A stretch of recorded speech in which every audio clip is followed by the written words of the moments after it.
Hop, demak 0,5 ga qo'shishimiz kerak ekan 0,8 ni.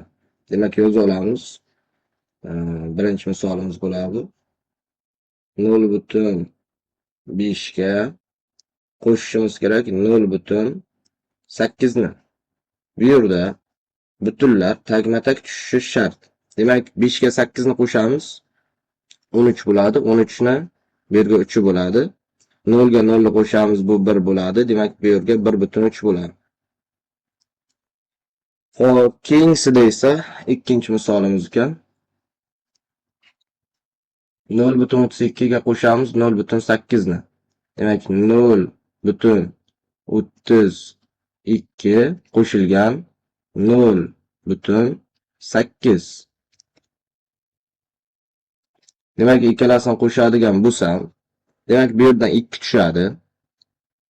Xo'p, demak 3 ga 8 ni qo'shadigan bo'lsam 1 bo'ladi. Demak, ya'ni 11 bo'ladi. 11 ni biri dilda, biri bu yerga yoziladi. 0 ga 0 1 bo'ladi. Demak bu yerdan butunni to'g'ridan tushirib qo'yadigan bo'lsam 1,12 degan qiymat bo'ladi. Uchinchi misolimizga to'xtalib o'tamiz. Demak 0,07 ga qo'shishimiz kerak 1,4 ni. 0,07 qo'shishimiz kerak 1,4 ni. Xo'p, 7 xo'sh, bu yerdan esa 4 ga 0 4, bu yerdan esa 1 ga 0 1. Demak bu yerdan bitta butunni qo'yib qo'yamiz. 1,47 degan qiymatimiz to'g'ri keladi. To'rtinchisiga to'xtalib o'tamiz endi. 5,6 qo'shilgan 8,4.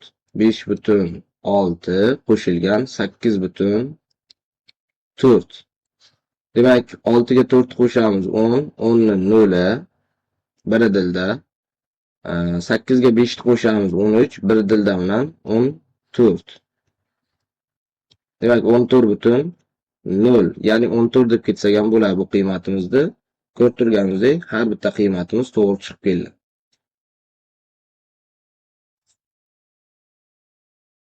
Hop. Endi ayirish amaliga o'tamiz.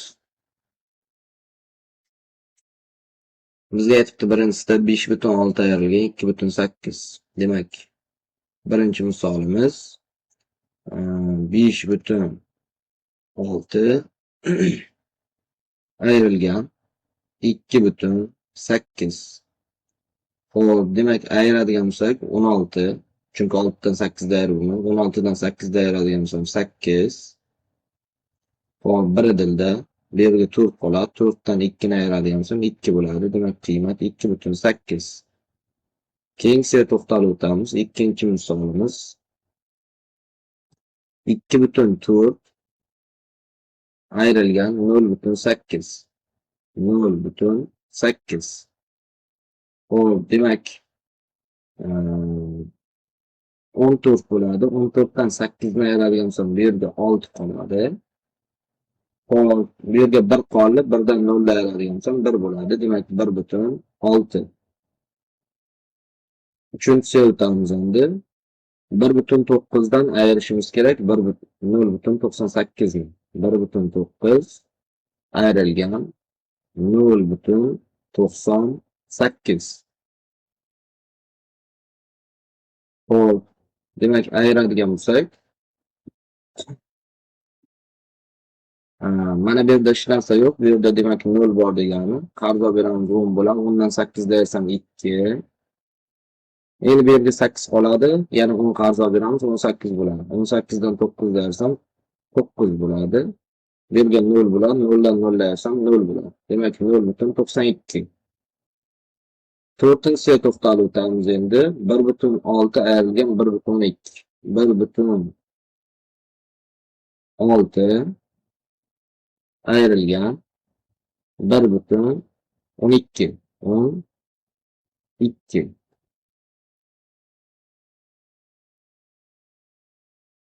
Xo'p, mana bu yerda 0 bor deb tasavvur qilamiz. Demak 10 qarz olib bersam 10 dan 2 ayirsam 8. Xo'p, endi mana bu yerda 5 qoladi. 5 dan 1 da ayirsam 4 bo'ladi. Hop, bu yerda 0 bo'ladi. Ya'ni 1 dan 1 dersam, shuning uchun 0 qilamiz. 0,48 degan qiymatimiz to'g'ri bo'ladi. Ko'rib turganimizda har bittasining javobi chiqdi. Qo'shish amaliga to'xtalib o'tamiz. User ko'paytirish amaliga. Demak, birinchi amal to'xtaladigan bo'lsak, 1,6 ko'paytirilgan 10. 1,6 ni ko'paytirishimiz kerak nechiga? 10 ga. E'tiborimizni qaratsak, mana bu 10 butun bo'lmagan son, ya'ni aniq son. Shuning uchun birlar xonasi bilan birlar xonasi tushishi shart. Dastlab 0 ni ko'paytiramiz. 0 kara 6 0, 0 kara 1 0. Endi 1 ni ko'paytiramiz. 1 kara 6 6, 1 kara 1 1. Endi ikkalasini qo'shiladi. Qo'shadigan bo'lsak, demak bu yerdan 0, bu yerdan 6, bu yerdan esa 1 degan qiymat tushadi. Endi butunni qo'yishimiz kerak, yodimizdan chiqmasin. Bularda butundan keyingi raqamlarga qaraymiz. Masalan, butundan keyin nechta raqam bor bu yerda? Bitta. Shuning uchun orqadan boshlab bitta raqam sanaymizda butunni qo'yib qo'yamiz. Demak, 16,0 degani 16 ga teng degani. Tengsiga to'xtalib o'tamiz. Ikkinchisi 2,4 ko'paytirilgan 0,1. Demak, 2,4 ni ko'paytirishimiz kerak 0,1 ga. 0,1 ga. Hop, 1 kara 4 4 bo'ladi. 1 kara 2 2 bo'ladi. Hop, 0 kara 4 0 bo'ladi. 0 kara 2 0 bo'ladi. Endi ikkalasini qo'shib yuboradigan bo'lsam, demak bu yerdan 4 tushadi. Bu yerdan 2 tushadi. Bu yerdan esa 0 tushadi. Endi butundan keyingi raqamlarga qaraymiz. 1 2. Demak, butundan keyingi raqamlar 2 ta bo'lgani uchun mana bu yerdan butunni qo'yamiz. 0,24 ga teng bo'ladi. Endi esa 3-misolimizga to'xtalib o'tamiz. 3-misolimiz 3,36 ni ko'paytirishimiz kerak 0,2 ga.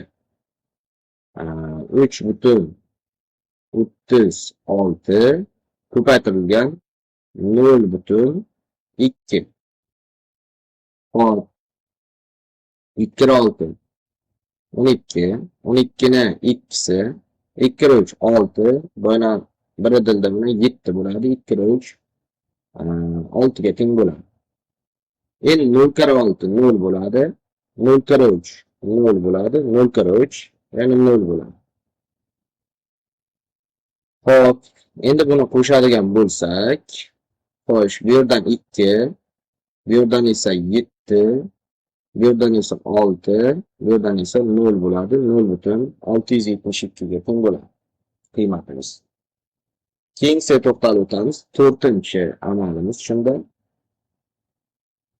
1,4 ko'paytirilgan 0,25. 1,14 ko'paytirilgan 0,25. Demak, ikkalasini ko'paytirishimiz kerak. Dastlab 5 dan boshlaymiz. 4 kara 5 20. 20 ni 0 ikkisi dilda. 5 kara 1 5, bo'yna ikkisi dilda bilan 7 bo'ladi. Hop, 5 kara 1 bu yerda 5 bo'ladi. Endi 2 ni ko'paytirsam 2 kara 4 8. 2 kara 1 2, 2 kara 1 2 degan qiymat bo'ladi. Endi esa 0 ni ko'paytirsam 0 kara 4 0, 0 kara 1 0, 0 kara 1 yana 0 bo'ladi. Endi mana shular hammasini qo'shadigan bo'lsam, hop, bu yerdan 0 tushadi.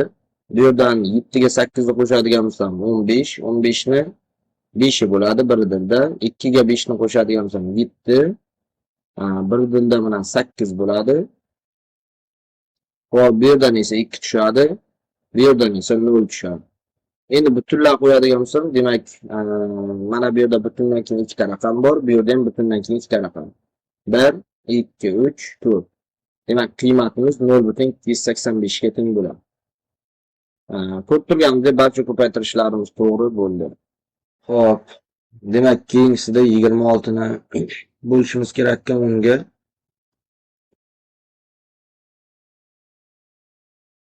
26 bo'lingan 10. Hop, dastlab qiladigan ishimiz demak, 2 ning ichida 10 bormi? Yo'q, albatta 20. 26 ning ichida bor, ikkitadan. Ikkitadan beramiz, demak, 2 10 20 bo'ladi.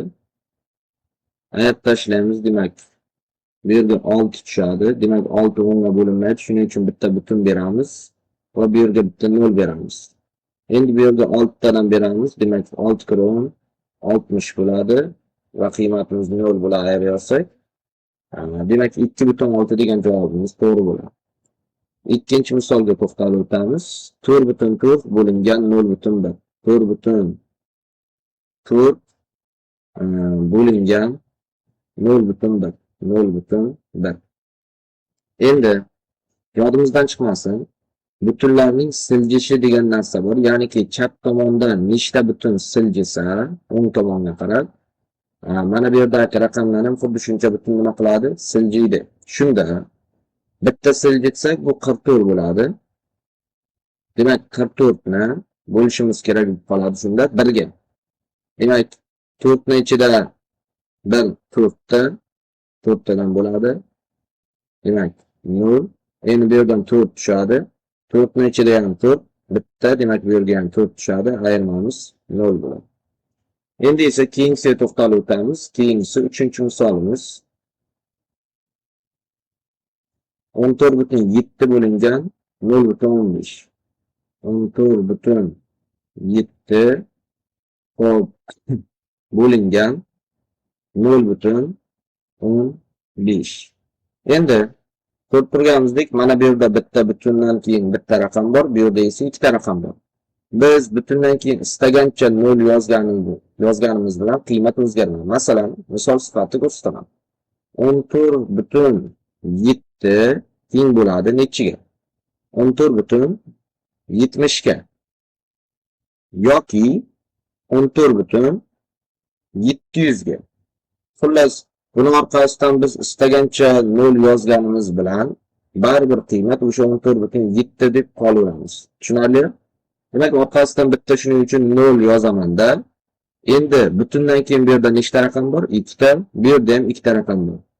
Endi ana shu yerdan butundan 2 ta raqam siljitaman. Shunda bu misolimiz bo'ladi. Mana butun o'chib ketadi-da. Mana shu butunimiz o'chib ketadi-da. Xo'sh, 1470 bo'ladi. Endi mana bu yerdan yana 2 ta raqamni butunni siljitsam, demak 15 bo'lib qoladi. Mana bu butun va 0 ni nima qilamiz keyin? O'chirib tashlaymiz. Demak, ikkalasidan xullas ikkitadan nima qildi? Siljidi. Endi 1470 ning ichida 15 nechta? Bir nechida yo'q, 14 nechida yo'q, 140 ning ichida bor albatta. 140 ning ichida 15 ta tekshirib oladigan bo'lsak, hop, 140 ning ichida 15 imiz.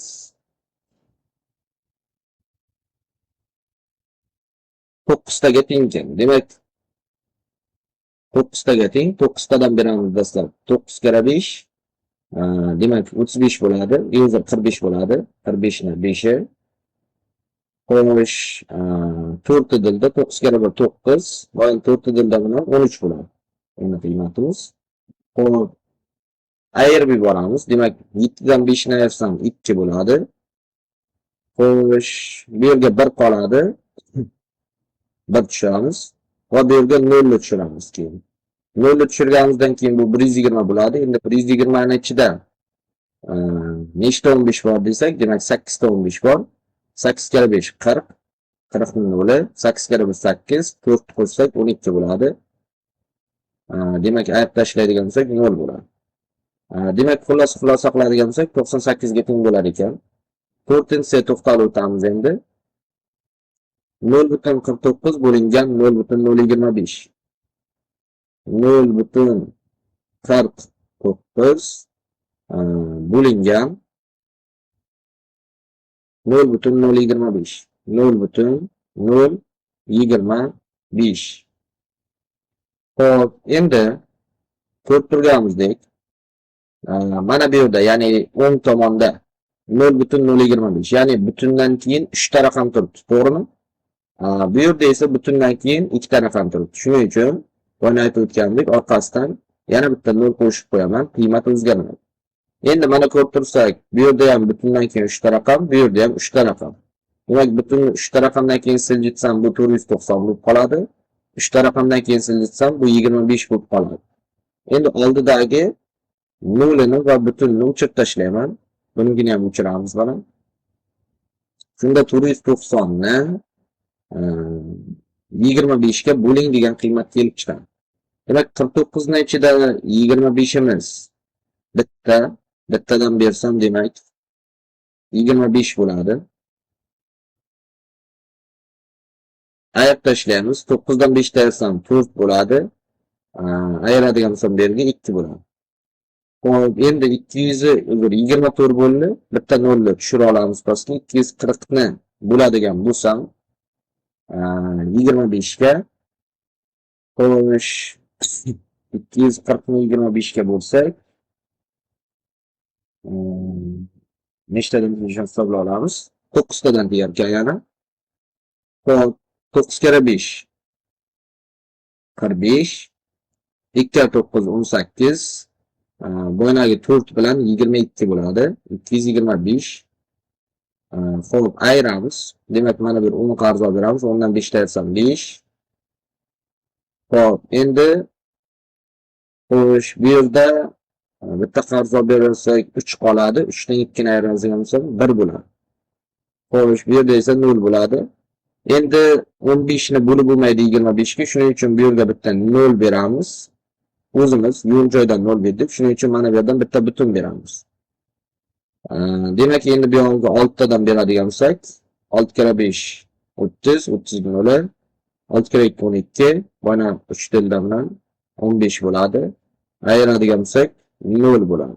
Demak, qiymatimiz 19 dan 6 ga teng ekan.